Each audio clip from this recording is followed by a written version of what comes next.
කොහොමද යාළුවනේ හොඳින් ඉන්නව ඇති කියලා හිතනවා. ඔන්න ඉතින් අපි කෑමක් හදන්න යන්නේ ඥාන කතා හදන්න. ඉතින් මේ ඥාන කතා එක මම වෙනස් කරලා තියෙනවා. කොහොමද කියලා බලන්න ඕනේ. වීඩියෝ එක ස්කිප් නොකර බලන්න දිගටම. මේකට මම අරන් තියෙනවා ඇස්ට්‍රා හෝ මාගරින් තමයි ගන්න ඕනේ ග්‍රෑම් 50ක් එක දී කරගන්න. දී කරගත්තාම අපට ලේසි. ඊට පස්සේ අයිසින් සුගර් හරි සීනි පොඩි කැට තියෙන එක හරි ගන්න. ග්‍රෑම් 150ක්. ඊට පස්සේ ඒ දෙක අරගෙන මෙන්න මේ වගේ හොඳට මික්ස් කරගන්න. මේ තියෙන්නේ මම අරගත්තේ අද බීහයි තිබිලා. ගෙදර තිබ්බ නිසා ගත්තා බීහයි. එකත් මන් දී කරලා ගත්තේ. අවුලක් නෑ ඔයාලට තියෙන දෙයක් ලේසියෙන් හොයාගන්න පුළුවන් දෙයක් ගන්න. ඒ දෙක හොඳටම හැබැයි ඉතින් මික්ස් කරගන්න ඕනේ සීනි දිය වෙනකන්. මේක මට හිතුණා හැමදාම ඥාන කතා කියපුවම එකම විදිහට තියෙනවා. මොකක් හෝ වෙනසක් කරලා අපි වෙනස් විදිහට හදලා බලන්න ඕන නිසා මට හිතුණා මේකට කොකෝ පවුඩර් එකතු කරන්නත් ඕනේ කියලා.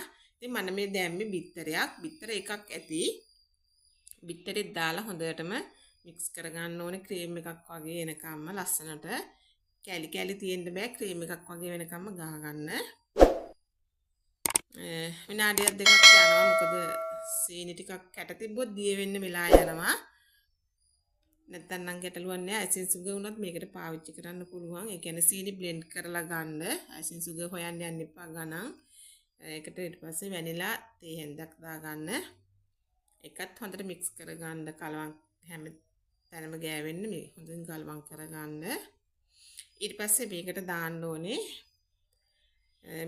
පාන් පිටි මිශ්‍රණය තියෙනවා. ඒකට මම පාන් පිටි ග්‍රෑම් 200ක් දැම්මා. ඒකට කොකෝ පවුඩර් දැම්මා ග්‍රෑම් 30ක්. ඒක හොඳට මික්ස් කරගන්න. මේකට ඔයාලා දාගන්න බේකින් පවුඩර් තේ හැඳි එකමාරක් විතර දාගන්න. තේ මොනවාද බේකින් පවුඩර් නැත්නම් ආප සෝඩා උනත් දාගන්න පුළුවන්. ඒ දෙකෙන් වෙන්නේ එකම කාර්යය තමයි. ඒක නිසා ඔයාලට පහසු දෙයක් හොයාගන්න. ආප සෝඩා නම් පොඩි පැකට් තියෙනවා කඩවල වල ගන්න.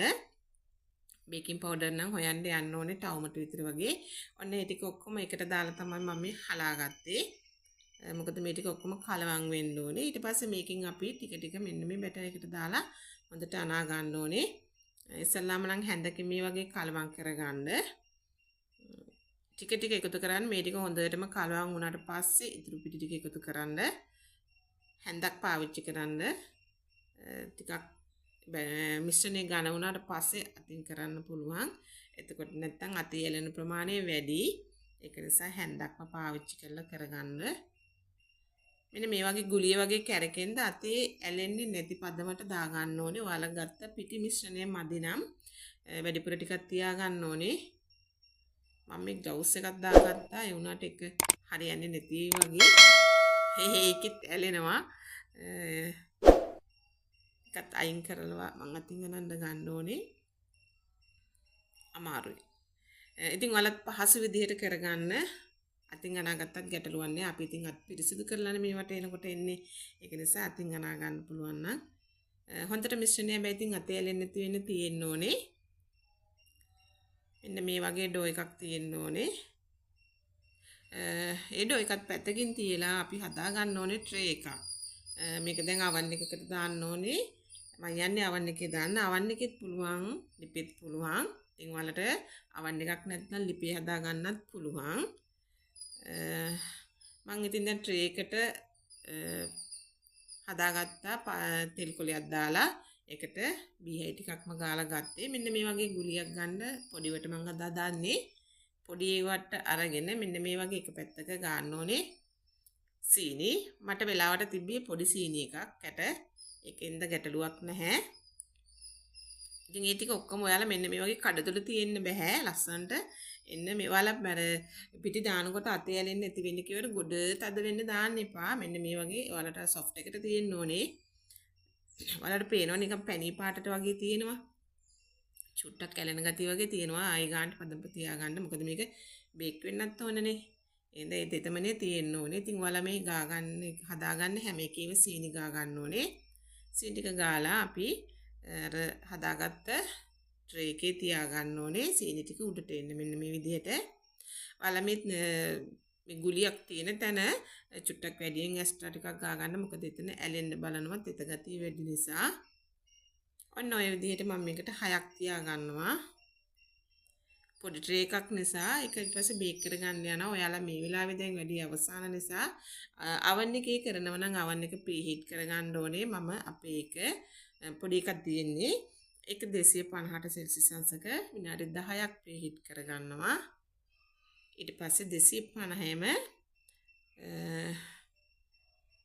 එන්න එක විනාඩි 10ක් preheat කරනවා.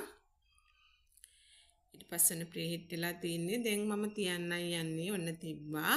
ඒක නැවත ඒ විදිහටම විනාඩි 30ක් බේක් කරගන්න ඕනේ.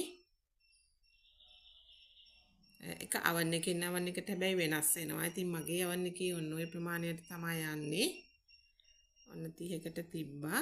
ඉතින් ඔයාලගේ තියෙන oven වල ඔයාලා දැන් දන්නවනේ මගේ oven එකේ මේ වගේ උෂ්ණත්ව පරාසයක් තමයි තියෙන්නේ කියලා. ඔන්න විනාඩි 10කට 15කට විතර පස්සේ තමයි ඔය ලස්සනට ඇවිල්ලා තියෙනවා. බලමු අපි අවසාන වෙනකොට කොහොමද තියෙන්නේ කියලා. ලස්සනයි දැන් නම් පෙනුම. පදම හරි ගිහින් වගේ කියලා හිතෙනවා. මම අද තමයි මේ ඥානකතා චොකලට් එක හැදුවේ. නැත්නම් වෙනදත් හදන්නේ අපි සාමාන්‍ය අර තියෙන කඩවල වල තියෙනවා වගේ තමයි. ඉතින් ඔයාලත් හදලා බලන්න. හරිම ලේසි. හරිම ලේසි ඕන කෙනෙකුට හදා ගන්න පුළුවන්. ලොකු දේවල් නැහැ. අපිට ගන්න ලේසියෙන් පාසෙන් ගන්න චොකලට් පවුඩර් ටික විතරයි ගණන්. ඒක නම් ටිකක් ගණන්. හැබැයි ග්‍රෑම් 100ක් රුපියල් 400 ගණක් විතර වෙනවද කොහෙද? ඔන්න ලස්සනට වෙලා තියෙනවා. චුට්ටක් ඉඩමදි වෙලා තියෙනවා. තව චුට්ටක් පොඩි වෙට තිබ්බනම් හරි මගේ ට්‍රේ එක පොඩි. ඒක නිසා ඔයාලා ලිපේ හදා ගන්නවා නම් ලිපේ හදා ගන්නත් පුළුවන්. අවන් නැති අයට ගැටලුවක් නැහැ. ඔය බලන්නකො ලස්සනට පුපුරලා හරි විදියට අපුවම මෙන්න මේ විදියට උඩ පුපුරන්න ඕනේ. ඇතුළ හොඳට තියෙන අපි බලමු මේකක් කඩලා කොහොමද කියලා. ඇතුළ මේ උඩ චුට්ටක් අර සොෆ්ට් එකට ඔයාලා මේකෙන් බානකොට නිකන් ලෙල දෙනවා වගේ වෙනවා. ඒ හැටි ඒක බාපුවාම නිවෙනකොට හරියනවා. ආයි නැවත තියන්න යන්න එපා. එතකොට කර වෙලාම යනවා. ඉතින් ඒක නිසා මේ පදම හොඳටම හොඳයි. ඕනම කෙනෙකුට හපලා කන්න පුළුවන්. හරි මෙලකට තියෙනවා. ඉතින් අන්නම හදාගත්ත ටික තියෙනවා. මම හදාගත්ත මේකෙන් 10ක්. ඉතින් ටික එකපාරම දාන්න බැරි නිසා තමයි දෙපාරකට දාන්නේ. ලස්සනට ඇවිල්ලා තියෙනවා. හොඳයි. කාලත් බලන්න ඕනේ මේකේ රස කොහොමද කියලා. මේ බලන්නකෝ. කුඩු වෙනවා. කාලත් බැලුවා වුණා. රසයි හොඳයි. ඉතින් ඔයාලත් හදලා බලන්න.